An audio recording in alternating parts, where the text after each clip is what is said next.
Okay, great. Now, this is a very small group of people, which is very good actually, because then we know who are really interested and who can continue with a hack series, right? Now, for people who have no experience with quantum computing or cryptography for that matter, don't worry. We are going to start from the very basics, right? Like today's topic is going to be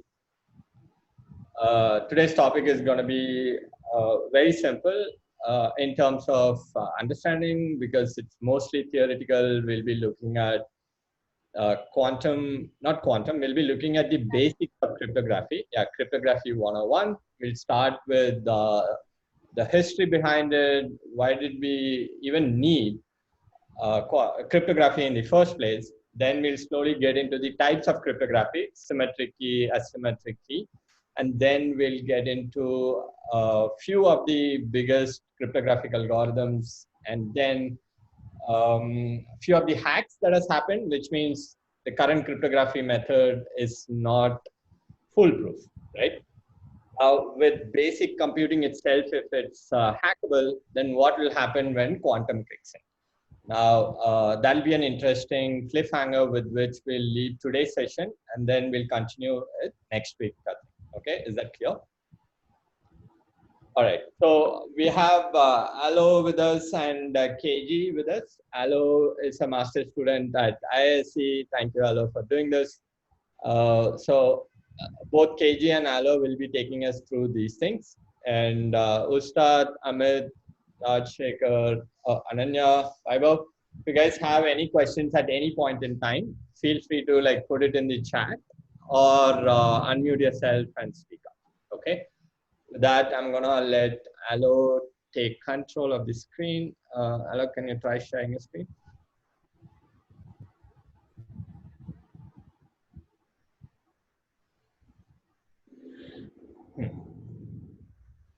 Yeah, lovely. Okay. All right. Hope that's clear. Before we start, because this team is gonna continue beyond August as well, should we do a quick round of introduction? Yeah. Yeah, that would be great. Yeah, that'd be great. Okay, so my name is Moses Sampal, techie, public policy, and right now I have a blockchain startup and part of the founding team of Quantum Computing India. Because the biggest threat to blockchain is cryptography and quantum cryptography. So we wanted to stay closer to that and what's happening around this domain. So that kind of brought me into quantum. Then I met interesting people who had a similar vision, but from multiple prongs. Pradeep, KG, Pavan, and Shadab. So we all started this, and now, yeah, just okay. So that's about me. Now, Alo, if you can introduce yourself, and then Amit, check it. So hello everyone.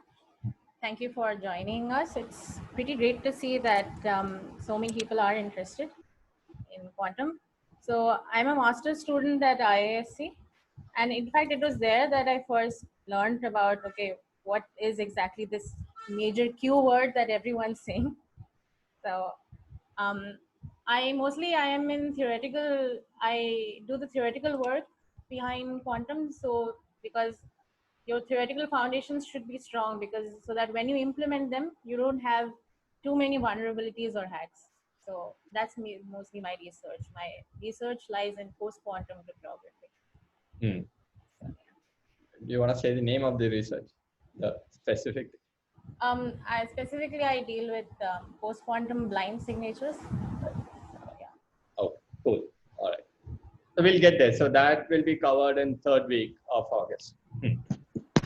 Okay. Yeah, KG, you want to go? Yeah, do you hear me? Do you see me? Yeah. Yeah. See, I'm a data scientist by practice. A software engineer turned into data scientist, now aspiring to quantum computing professionals. My specialization involves quantum machine learning. I'm a certified quantum machine learning and quantum building blocks. Currently, I'm working on data science projects, predominantly on prediction, model building. Those are my skill sets.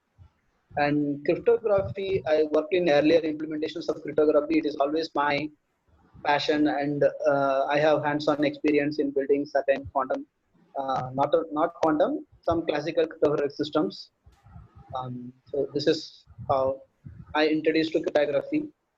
And being introduced to quantum, obviously you will hear cryptography as the first application or first thread by quantum computers.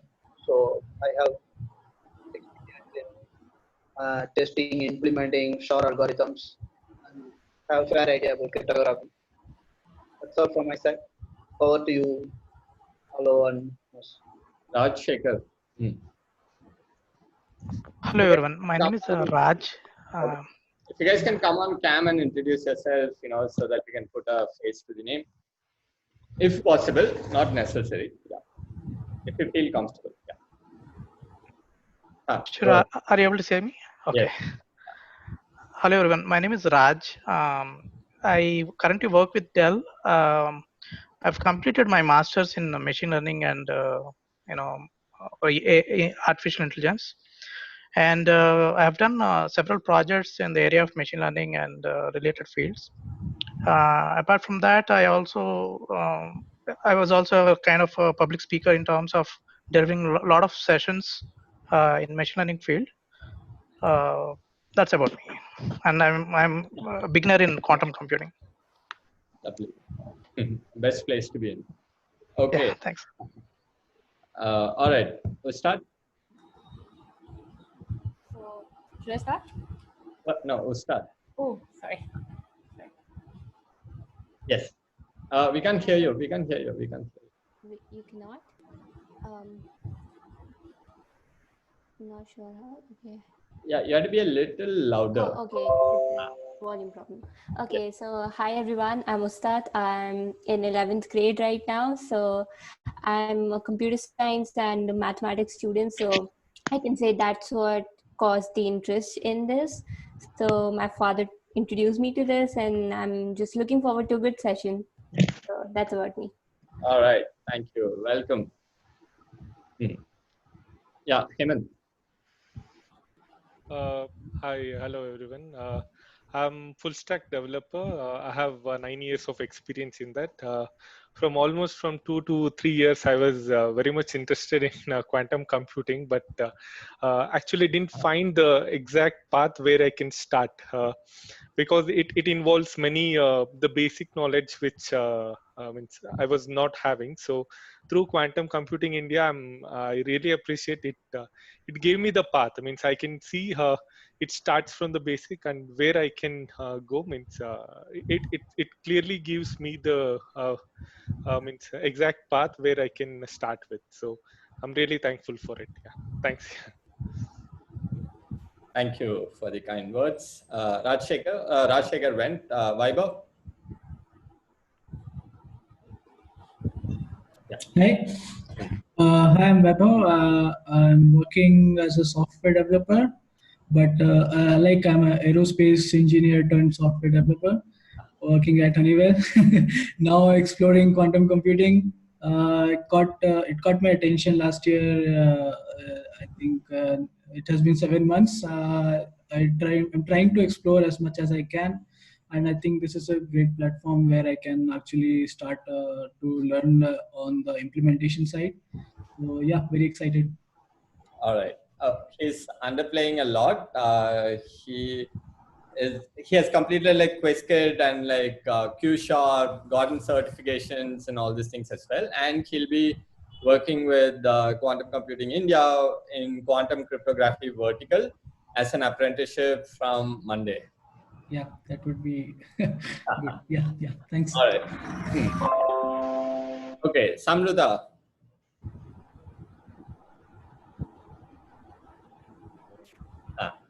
Yes, okay. Hi, I am Samruddha. I did my master's from IIT Kanpur. My master's thesis was on quantum optics. It's been almost 3 years since I'm trying to find a way to again do something in quantum, and it's nice to see.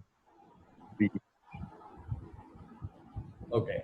Currently, I'm working in Intel in VLSI, but yes, trying to find ways to enter quantum field. Nice. So Samruddha is also a part of our hack series.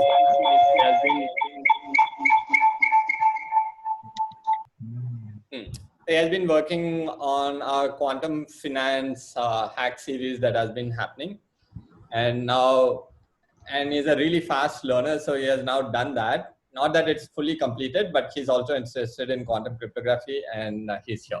All right, welcome, Samruddha, and I think you put on a little bit of.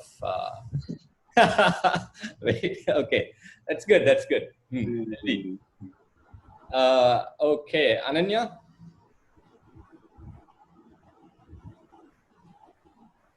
Ananya, are you here? Yeah. Yeah, I'm here. Just a second. Yeah, sure. Yeah. Hi, everyone. I'm Ananya. I'm studying computer science and engineering. I'm in my third year currently at PES University, Electronic City. So I'll be coming in and do an apprenticeship in the area of content analytics and strategy. Can you repeat the last sentence? Oh, I'll be doing an apprenticeship with you guys in the field of content analytics and strategy. Yes. All right, perfect. Yeah, so for people who didn't get that, so she'll be working with us in terms of content analytics and strategy for quantum computing India. Okay, all right, cool. Pradeep, finally, the big man. So I am the one who's working on the knowledge series part from the quantum computing India perspective, finding areas that we need to focus on, bringing people to come for the talk and doing all the coordination work. I'm also looking into looking at the growth perspective of quantum within India. So how we are going to grow quantum computing in India, what should be the policies, we are looking into various aspects to it, and way forward, how big we can make India into the quantum world. And what's your day job? My day job is I'm into finance, so I have no connection to coding, quantum, anything, right? So to the far extent, I have no connection to them. But quantum as a word drawn me to this section, and then when the whole setup started, I also joined the bandwagon. Here I am. Nice. Okay. All right. Great.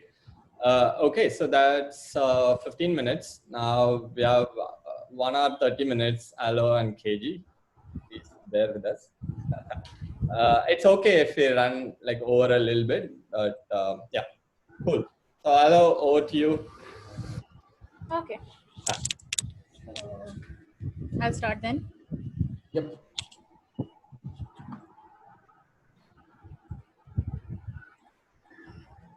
Yeah. I think everyone can see the screen. Yes. Yeah. Yes. So, okay, let's start with cryptography 101. So, everything right now will be classical cryptography. Cryptography basically in the classical computational model. What all standards and algorithms we have today, that is what KG sir and I will be covering today. And quantum will be at the end, just like Moses sir had explained. So, to start things, so what exactly is this cryptography huge word?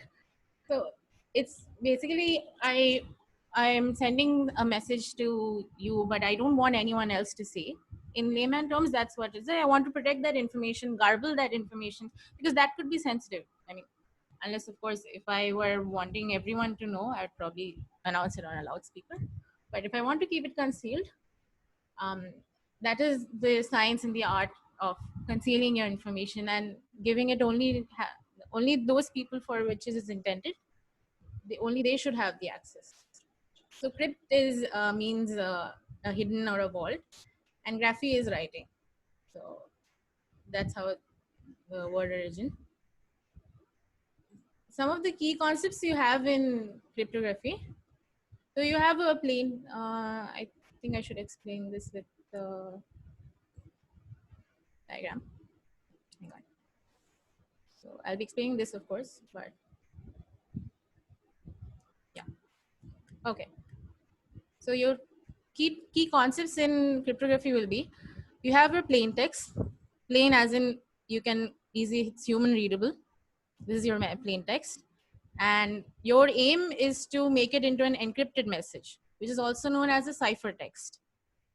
How you do that, that process is called as encryption. Maybe I should also annotate. That process is called as encryption. And when you get back from your encrypted message back to your plain text message, back to your human readable form, that process is known as decryption. And we use keys here. So encryption and decryption are algorithms or ciphers. Ciphers are basically the algorithms that you're using to build your entire crypto system. Keys here are, so it's like as if you're locking away your message in a box, and now you have the key. Only those who have the key, they will be able to open the box and read the message. So that is what the key part comes. Key is sort of like giving you the access to your message. I'll be describing more about, so although this,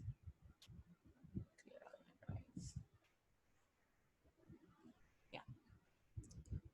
So I'll be describing more about keys and all later.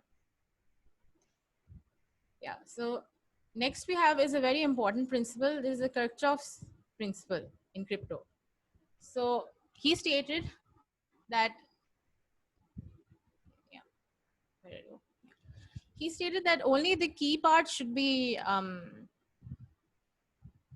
do I annotate? Okay, okay.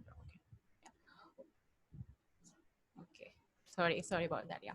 So only the key should be kept secret and everything else is public. So your encryption algorithm, your decryption algorithm, everything else the attacker knows, only the key should be private. Why? And so basically your entire system, the attacker's aim will be thus, okay, if I just can get hold of the key, which also implies that you should design your crypto system in such a way that, okay, even given everything to the attacker except the key, the attacker must not be able to break the crypto system and thereby get your ciphertext. Why this is done? So because if I keep all my algorithms hidden, so then I might have to, like, say, maybe I changed, so maybe A and B are talking to each other. Algorithms and everything are hidden along with the key. Now A needs to contact C as well. Since the algorithms are hidden in A and B's communication, they should also be hidden in A and C's communication. So this gives rise to a lot of storage space has to be used, and you have to again write your algorithms all over again. Instead, algo is all public, but your key is kept secret. So now you change your keys as and when. So main principle.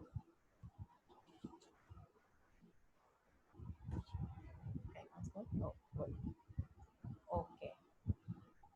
Next we'll be seeing, so this is a really nice timeline Moses sir had made for about the history of crypto.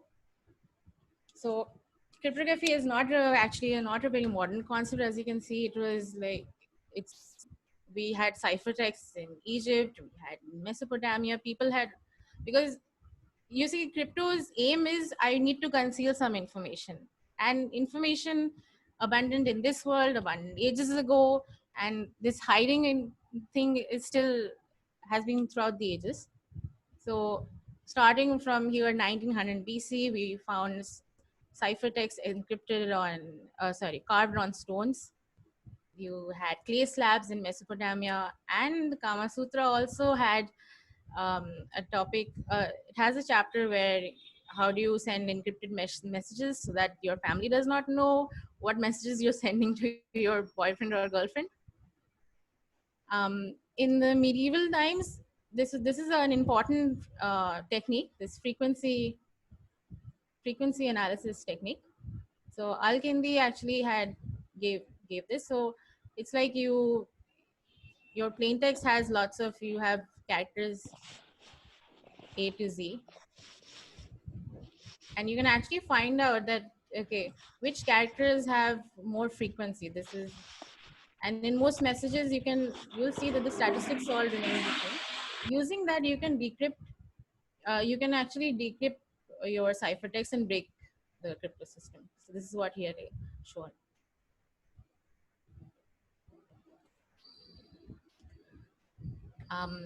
And also in 1586, we had this famous Babington plot where Queen Elizabeth I was, Queen Mary tried to assassinate Queen Elizabeth I, and she used crypted letters to communicate with her spies. But well, she was caught because her crypto system was broken. She was caught, and then with that evidence, she was executed. So, yikes, can have repercussions if your crypto system is not safe. And you'll find a lot of examples in World War I and World War II.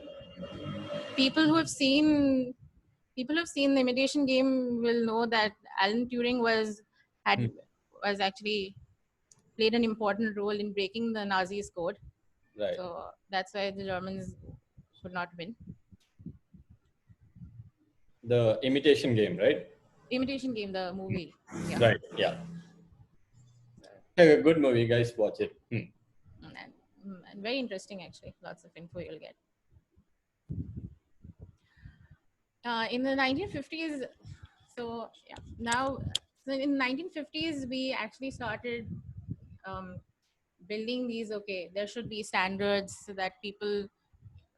Standards started being written down. Algorithms started being written down.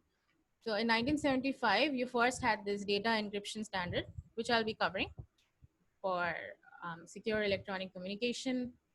In 1976, Diffie-Hellman introduced Diffie-Hellman key exchange. Again, this is what I'll be covering later.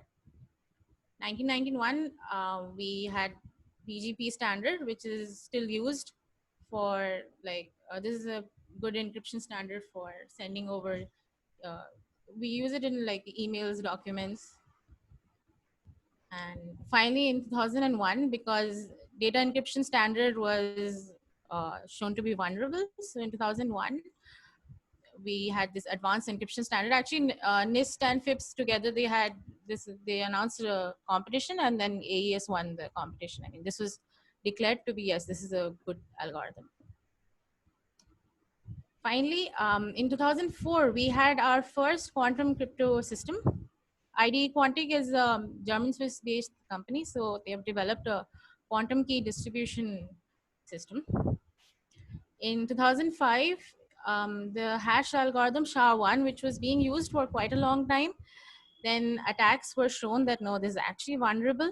The NIST, in the next year, NIST announces a competition so that to encourage cryptographers and scientists to develop more algorithms. Meanwhile, while the competition was going on, in 2009, Bitcoin was introduced.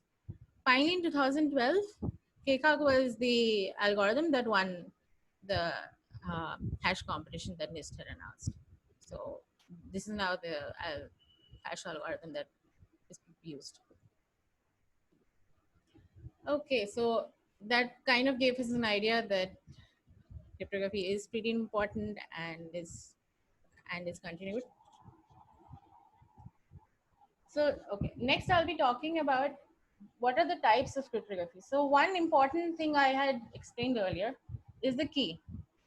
So you can have two different types of crypto systems depending on what kind of key you use. So, so you have two branches. One is symmetric and asymmetric. So as the name suggests, symmetric cryptography means that, okay, your sender and your receiver, sorry for my bad handwriting, and your receiver, they both have the same key.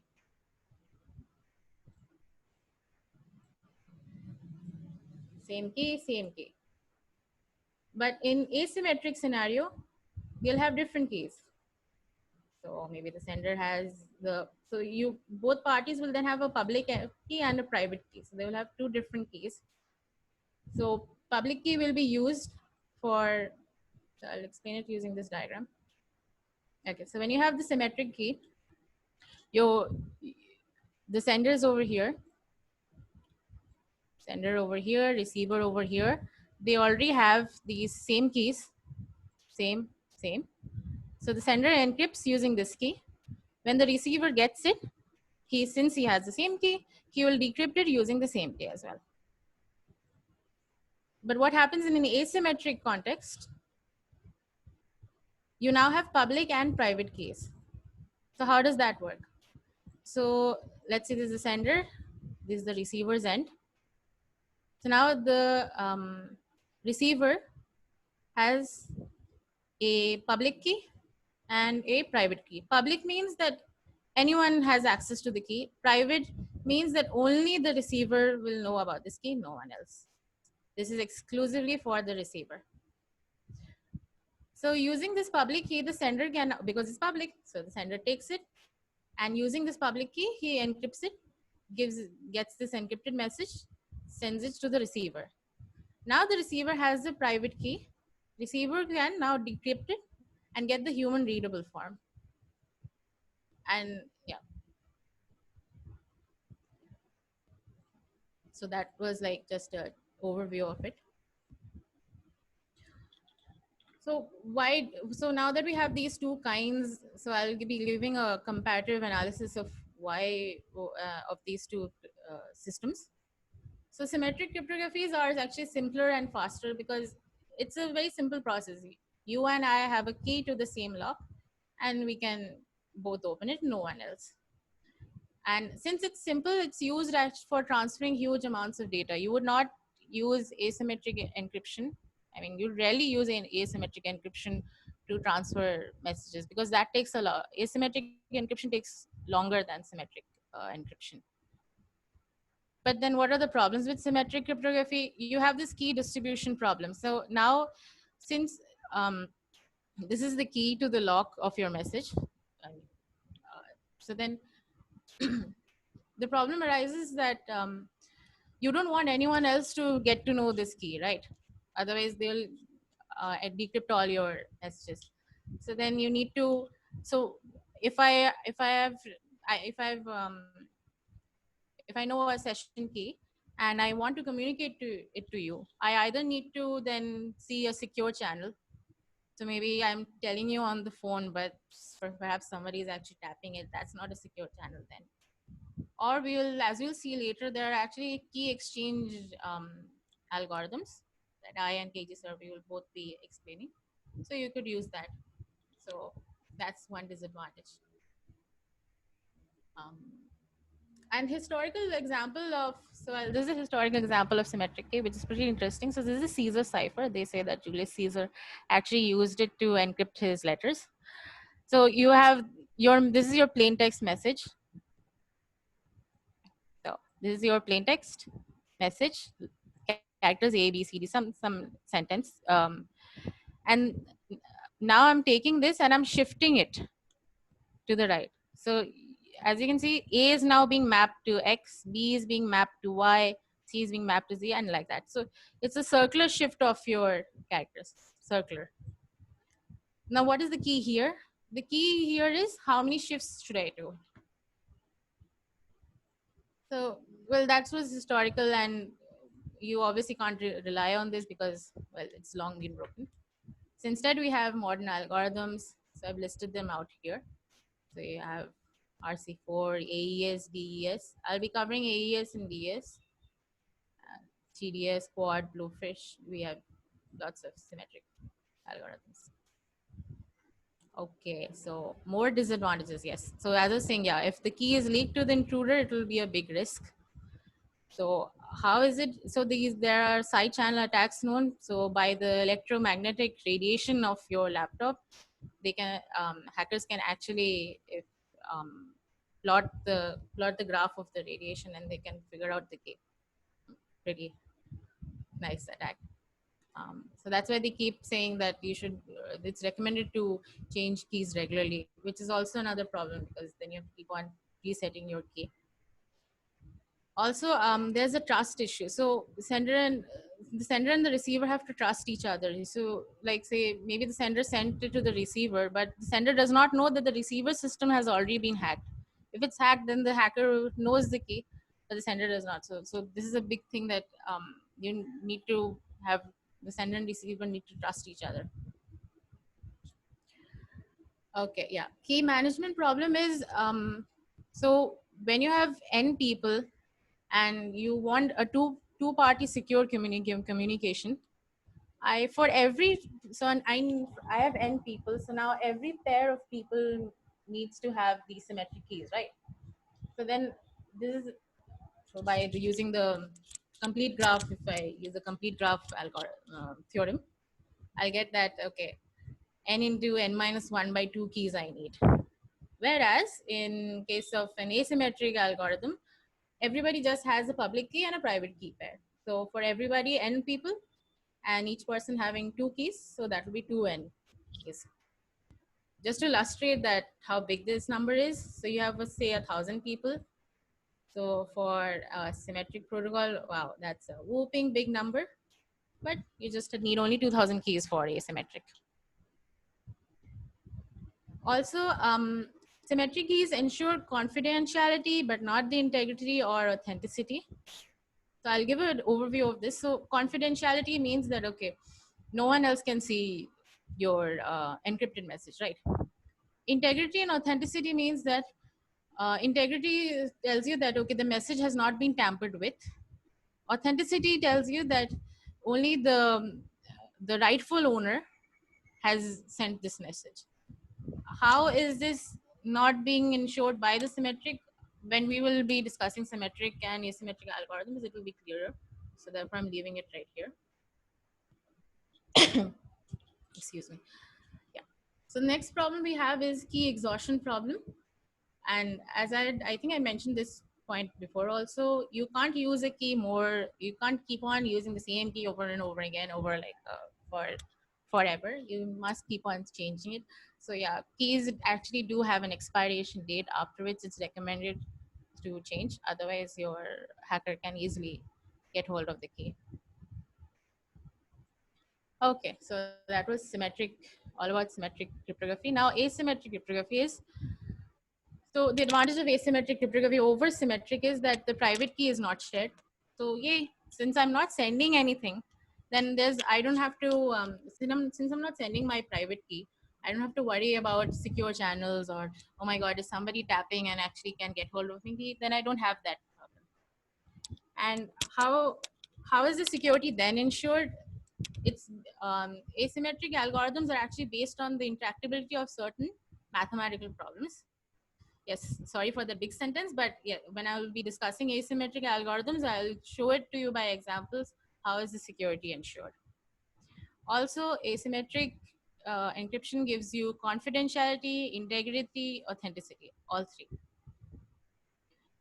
Negatives of this, we have a large key length, so your slower encryption. So maybe you can easily do with a 256-bit key in case of a symmetric one, but you need a 2048-bit key in your asymmetric. That's how wide the disparity could be.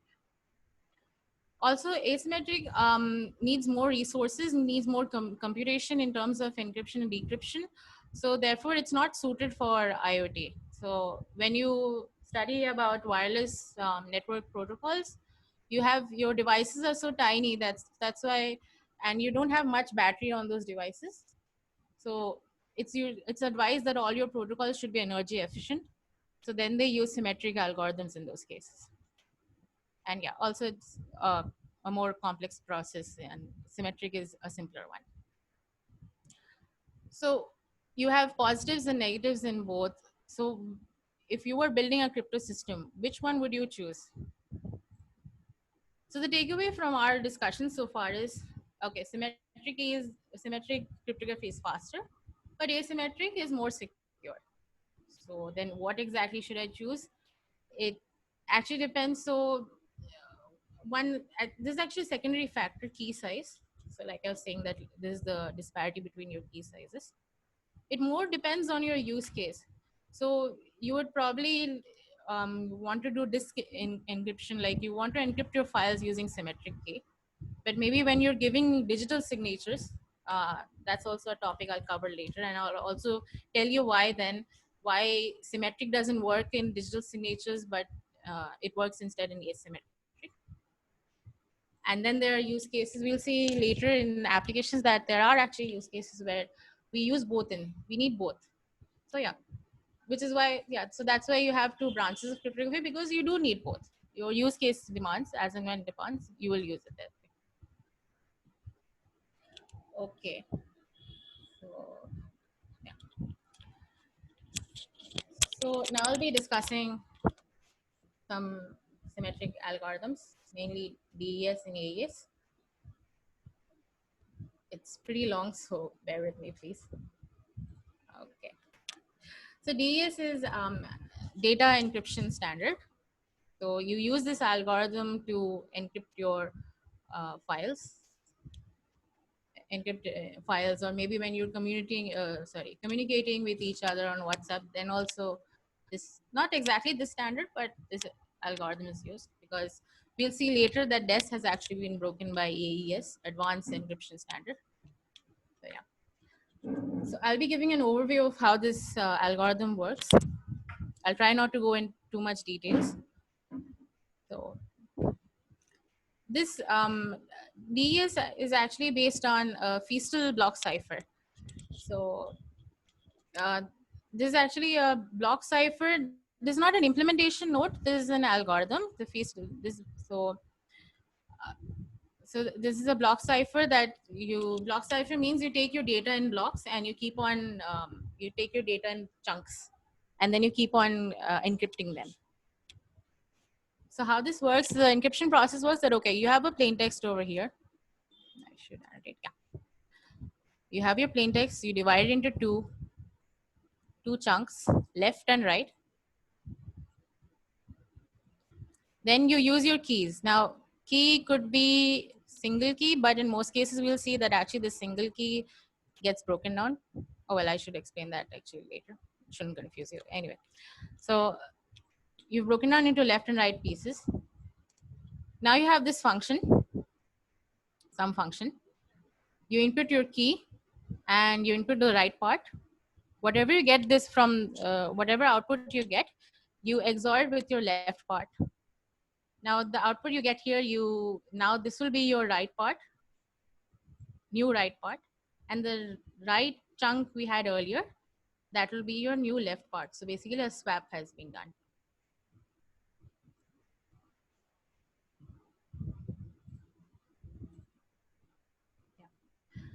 How does decryption work? It's similar, only thing we just have to reverse everything. So in encryption, this was plain text. Instead, this will be your ciphertext. You input your ciphertext, and the order of the keys is reversed. What does order of key means? Well, because this is known as one round. This entire thing is one round. Now in implementations, you have more than one round for more security. So this keeps on going on in a loop. So when you have it in a loop for maybe round 1, you have K1, K2, K3, up to so on. So in the ith round, you'll have your key Ki. So it's like K1 up to say Kr, many rounds.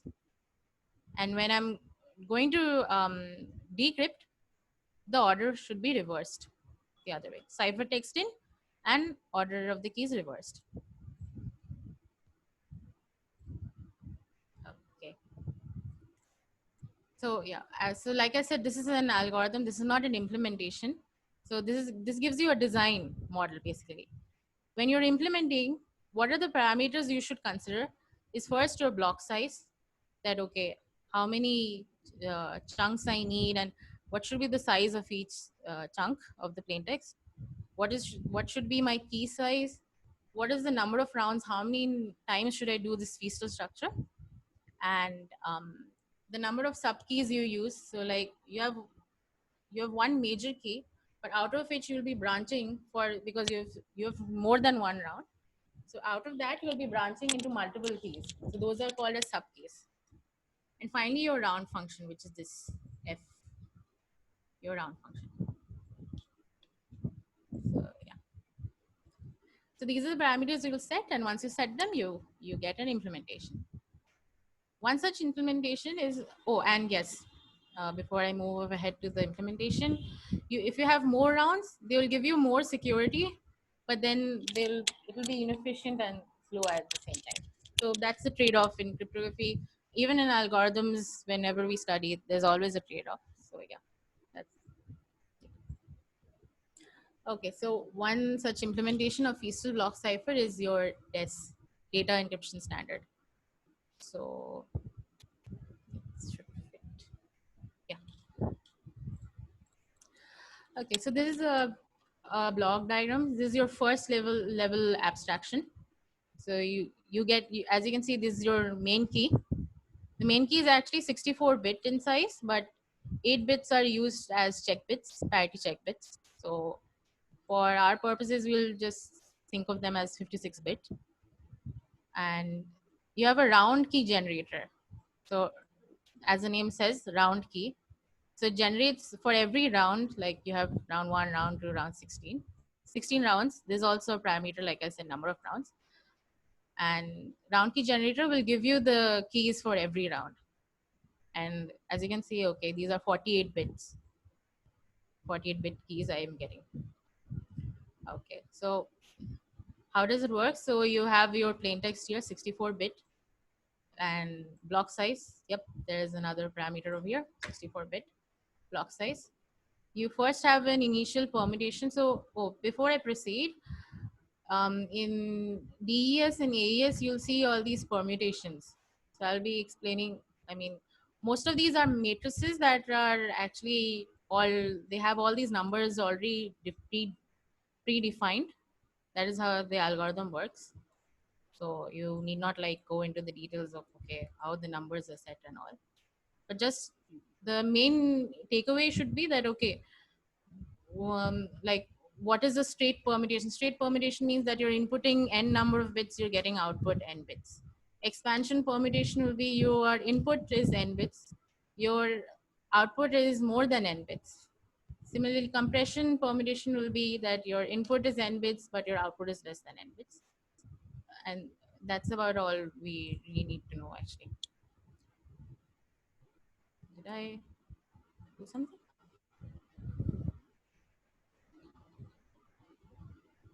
My screen's visible, right? I think I messed up something. Okay, now I got it.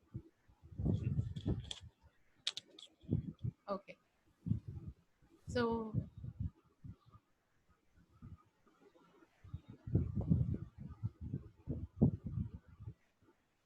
KG sir, are you operating? Or am I doing something wrong over here? KG, you're muted. No, yes, I checked that. Please go ahead. I'm not touching. Okay. Yeah, please do tell me if I'm not too much time. So then no. It's you're in correct pace. Go ahead. Yeah. Okay. So there's a question, Alo. So in DES, the entire right half of the plain text is not encrypted at all. It comes to left after swap assist. Okay, can you just see your chat? This part. I'll just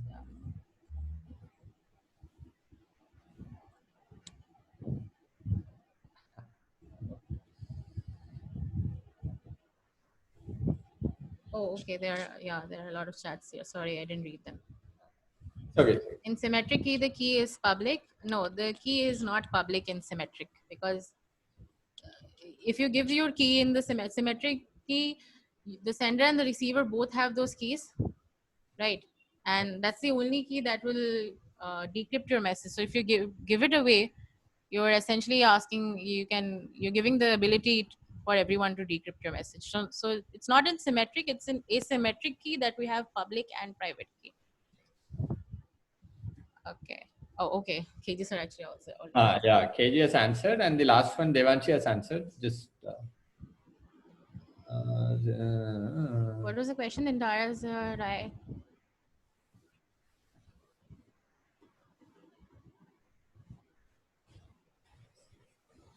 Yeah. Okay.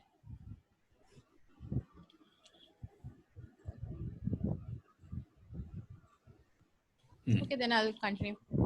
Yeah, Rajshekhar, is that clear? Actually, my question was like for the previous diagram where the original, here, Yeah, correct. Here the extreme right plain text half is directly sent to output after a swap. So is it not? I mean, is it not encrypted at all?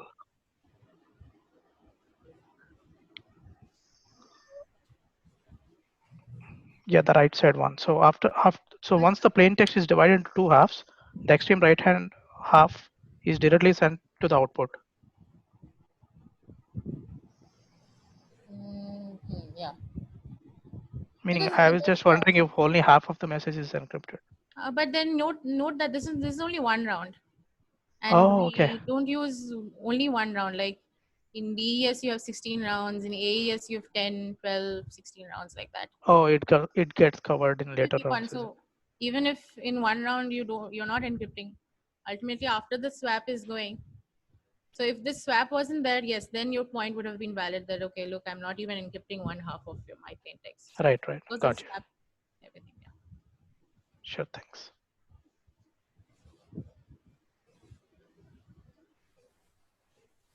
Okay. One second, just go up the parameters part. Okay. Block size, key size, number of rounds. Okay, cool. All right, let's continue. Okay. So yeah. Okay. So this is your first level abstraction of DES. Now I'll be going inside into the what's happening in these blocks that you see, especially in these rounds. The rounds are important. Okay. Yeah. As I mentioned, the initial permutation, final permutation. For completeness sake, I have given these matrices over here, but you need not, of course. So what it actually says that, okay, you have your 64 bits. So your 58th bit will be the first bit now. Your 7th bit will be the last bit now. So it's basically a permutation, right? And similarly your final permutation, like we see here. So the final permutation also, it's the inverse of this matrix. Note also that these two matrices do not have any cryptographic significance. So one need not bother about them. It's actually, when DES was introduced, it was introduced way back, 1950s, I think, like we saw in the timeline. No, 1970s, yeah. So then they had these 8-bit buses. So because of the hardware, this is actually more for hardware. It makes the algorithm run faster on the hardware. Otherwise, there's nothing related for security and all. They don't give added security. Okay. Yep. Now, finally, we are in what is happening in one single round. So, yeah. Okay. So now you have this 56.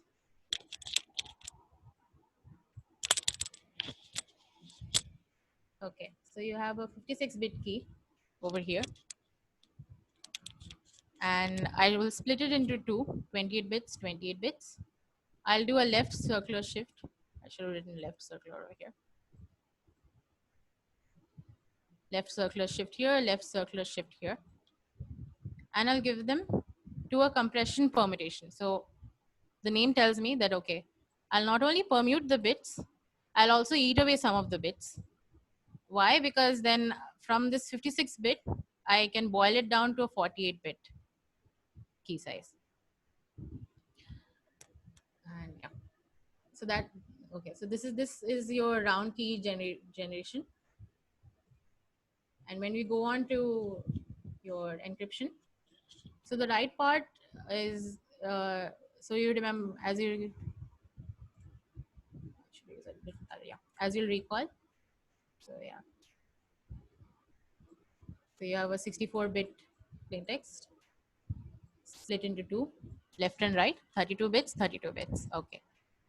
Now I'm XORing with since a 48-bit key, this should also be 48 bits. So I'll use an expansion permutation. Permute, but as well as expand, that is add in more bits, random bits. So then I give it as an input to the XOR, XORed with my round key. I should clear them, yeah. And then I'll input them to an SBox substitution. This is, okay, this I'll be covering in the next step. because this is important, because this is what does the actual mixing. And finally, from your 48-bit S-box, so you'll notice I made these trapeziums. So expansion, because the top side is smaller, the bottom size is larger. Similarly, in S-box, top size is larger, top side, and your bottom side is smaller. So this tells you that, okay, from 48-bit, it's compressing to a 32-bit size. Finally, we have a P-box permutation. This is a straight permutation.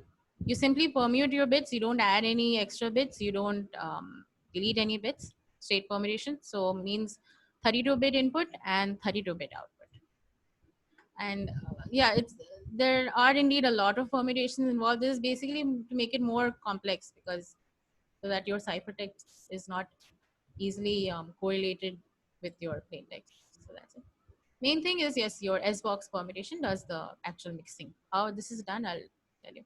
Oh, and to complete this, your left part is then XORed with the output. So this thing, you can view this entire thing as your function f, as I was saying.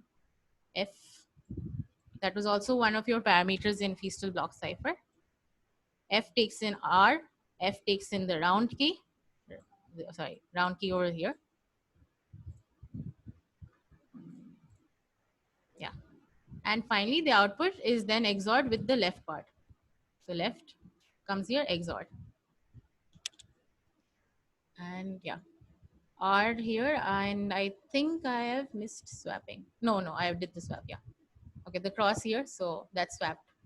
Right part becomes the left part now, and the left part XORed with after the function becomes your right part now. So good. Okay, now how does this S-box substitution work? So note that you have a 48-bit input, 48-bit S boxes, and you have how many? There is something wrong over here. I think there should be 8 of them. I made 6 of them. No, okay, I did. Okay, there's a little, we have more S boxes actually here. We have 8 S boxes. I only made 6. 1, 2, 3, 4, 5, 6. Sorry for that. We actually have more. Please note, and also I'll be making this correction. S box and another S box. You have 8. So 8 of them. Each thus gets an input of 6 bits.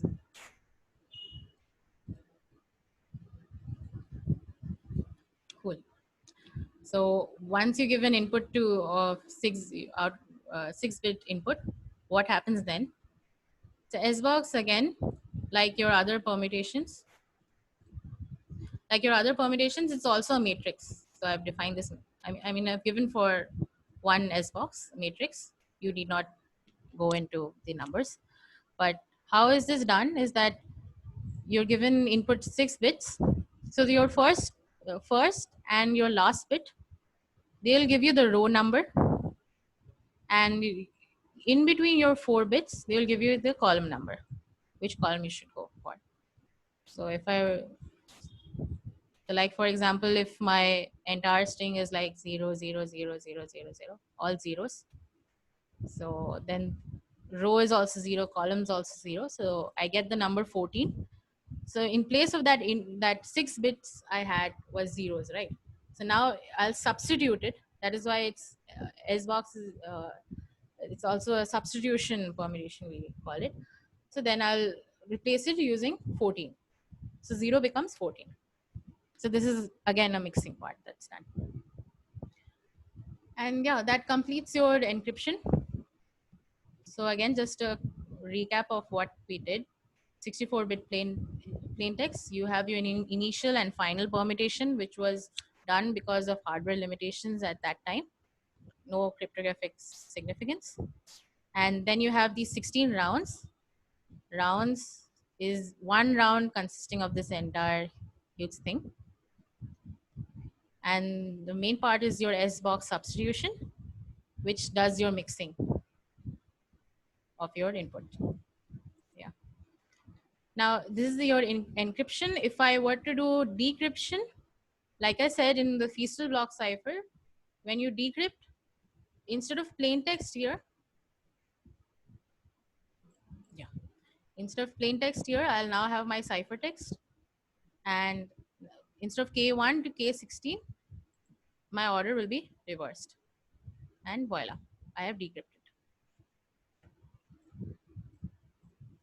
Cool.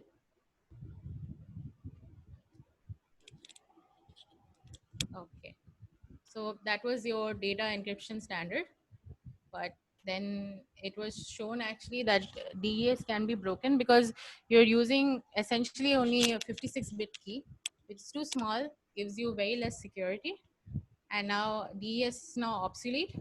Triple DS was introduced. That triple DS is basically your for every chunk of your plaintext, you'll now be running the same DES algorithms 3 times. So although it solved the problem of security, it's actually pretty slow. So then NIST held a competition, and then advanced encryption standard was then developed, so which is secure and 6 times faster than your triple DS. So yay. AES is now the standard that we now use for secure file it's used in secure file protocols. It's used for disk encryption. So I'll be discussing that as well. Okay. So yeah. Okay. Abstraction 1. First level of abstraction. You'll see it's similar to your DES, but only thing your internal rounds, it's more of an iterative manner than a Feastal block cipher. Similar to Feastal block, but a little different, which I'll be explaining later. Okay, so what are your parameters here? 128-bit. So now instead of 64-bit chunk, you have your 128-bit plaintext, and you have a 128-bit key size, and you have this key expansion that for every round, you have 10 rounds over here. So it goes like 128 bits, you need 10 rounds. I think 192 you need 12, 256 you'll need 14, like that. The rounds depend on your key size. That's how it's actually defined. The algorithm, that's how it's defined. So yeah, so here also you have these rounds, and for the purposes of this lecture, I won't be going into much detail of what key expansion is or what your pre-round transformation is.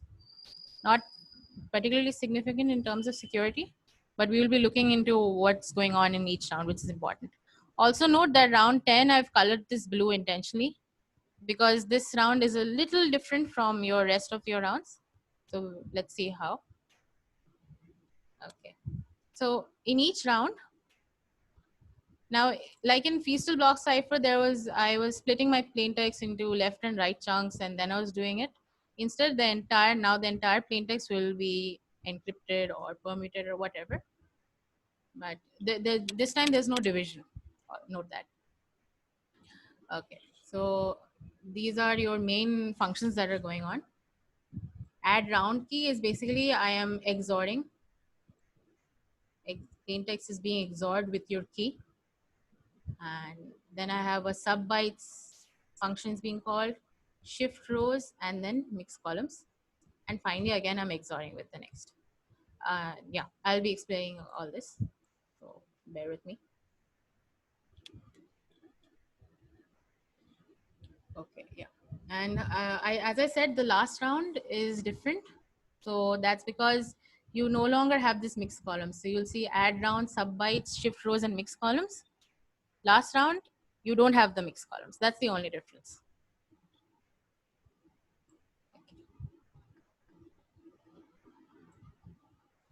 Oops.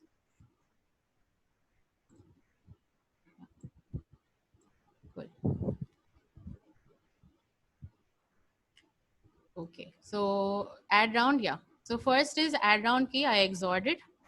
Now sub bytes. Sub bytes is basically what we saw in DES was SBox substitution, you're mixing. And there in DES we saw that, okay, we have a 6-bit input. I'll show the diagram again, that'll be easy, yeah. 6-bit input, and using these bits, I'll figure out, okay, which ijth entry of my matrix, which value I should replace the input by. Okay, here also the same thing happens. How I do it is, I have 128 bits, right?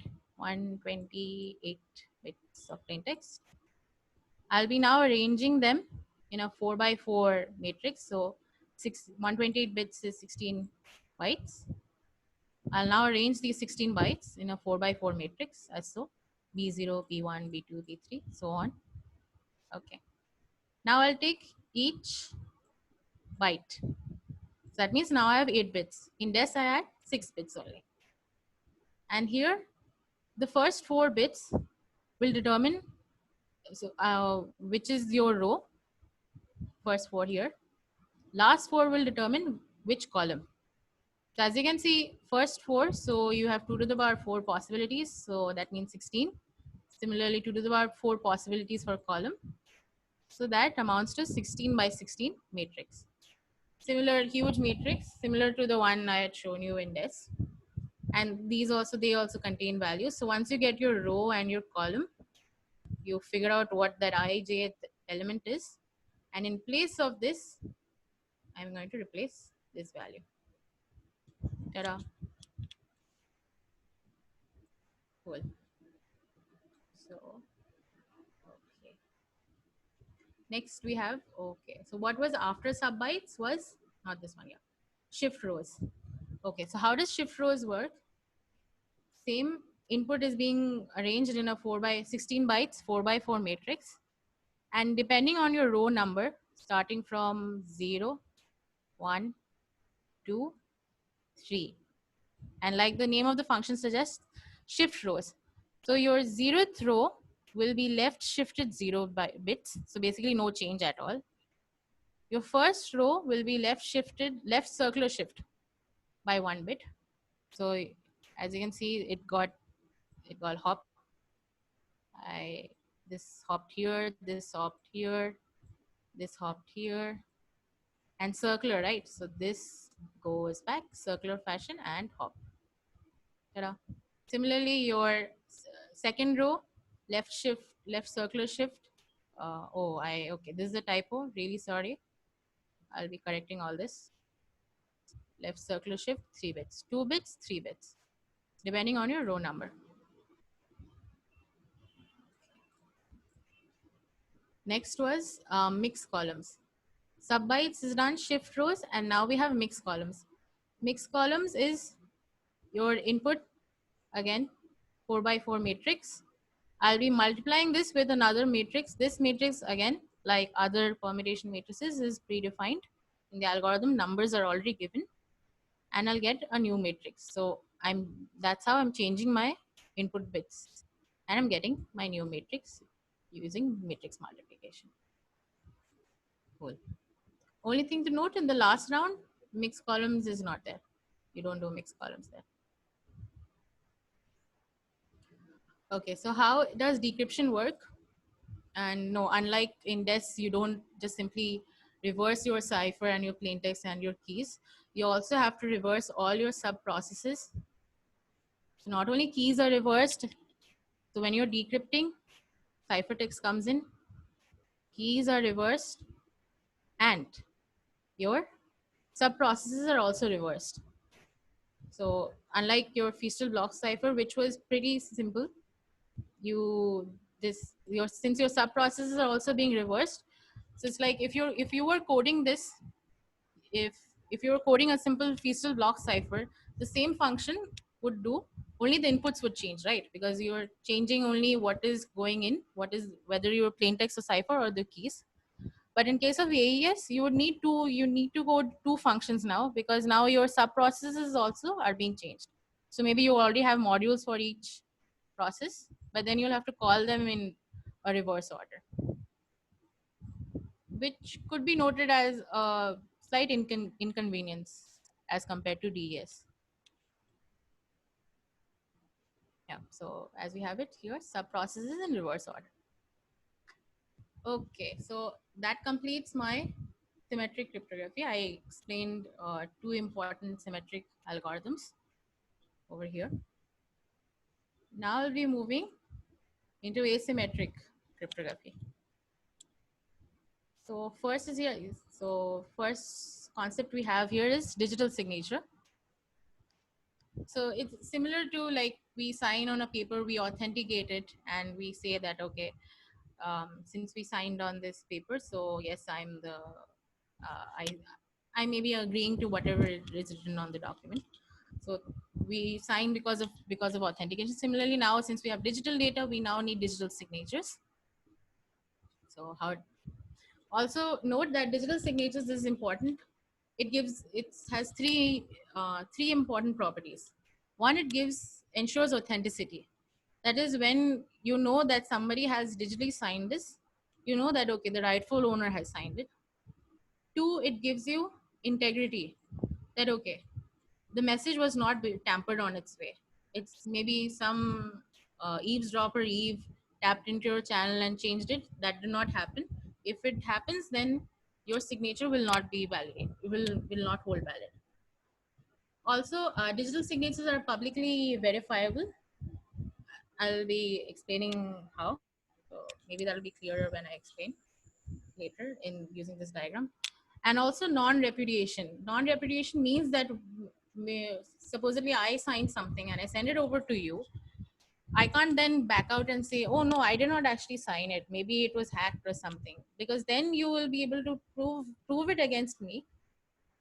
I'll give more examples. You'll be able to prove it against me that no, you are the person, since only you can sign it and only you have the keys, you have everything. Therefore, you were the one who signed it. You can't back out now.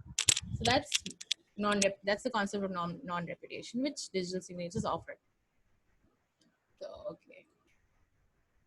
So how digital, so this is a design, again, not algorithm. This is a design of how digital signatures work.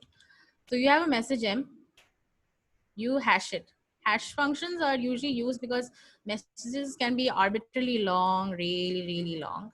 To apply your signing algorithm on a huge message will be actually tedious and will take a lot of computational resources. So that's why you use this hash function. Also, and also keep this in mind, I'll be in the RSA part over here, I'll be showing why also hash function is actually needed. But this is the main advantage of hashing. So hash functions, they squeeze it into a smaller subspace. So this is your smaller subspace, so smaller length. So now when you apply your signing algorithm on this now this asymmetric note, the signer will use his private key, will sign on the message, and you finally have your message and your signature. I'm denoting signature by sigma. That's the common convention we use. When you verify, and as I said, this is publicly verifiable, publicly. What does this mean? So that means I need to have the signer's public key, right? So then it'll be publicly verifiable. So with the signer's public key, I'll now verify the signature. This will give me the hash of the message. And I also have the hash algorithm with me. And I also have the message. I'll generate another hash. And now I'll compare these two. Are these two equal? If they are not, then that shows that, okay, your message was tampered with, something went wrong. Also note, in the beginning when I was talking about symmetric and asymmetric cryptography, I mentioned that signatures need asymmetric algorithms. That's because I want to sign, I want to keep it as an operation exclusively to myself. I don't want anyone else to sign on my behalf. When you have that exclusivity of operation, then you need something to be private, something that only you can control. And that's where you have private key that only which I can control, right? But I want that, okay, I'll give my signature. If you want to verify, you can go ahead and verify. So that will be public, and hence public key. That's how you get into private key and public key, and therefore you get an asymmetric algorithm for signatures. So this is your design. This is how digital signatures actually work. I'll be discussing two asymmetric algorithms, DSA and RSA. And I've already explained why signatures should be asymmetric. Hello, we Yeah, can am have I a break. running out of time? No, we can have a break, 5 minutes break now. Then we can continue DSA and RSA. Okay, sure. Yeah. DSA, Cool. yeah. Yeah, great. Any questions? If anyone wants to ask anything, we can have a discussion in the meeting. Sam? Yeah, we'll take questions and yeah, let's have 5 minutes break. Okay. Great. This was really lovely. So I recently read a quote somewhere, which is mathematics is the language of nature and science is applied mathematics. And this kind of reminded me of that. Everything is mathematics. Yeah. Yeah, it's really to see the power of mathematics applied in cryptography. Really lovely. And operation, these are all like yes, a poem. I relate to a poem kind of thing. If you understand mathematics, you read it as a poem. I really, the operations, XOR operation, shifting, permutation, then the matrix multiplication, and then how it is converted, then converting the message. Then the beautiful word is decryption. Right. Because it's re-engineering, no? Correct, yeah. And there's one simple operation with multiple numbers. When I read RSA first time, oh my God, is it possible? That's what I... Yes, isn't RSA actually very pretty? Concise yet pretty.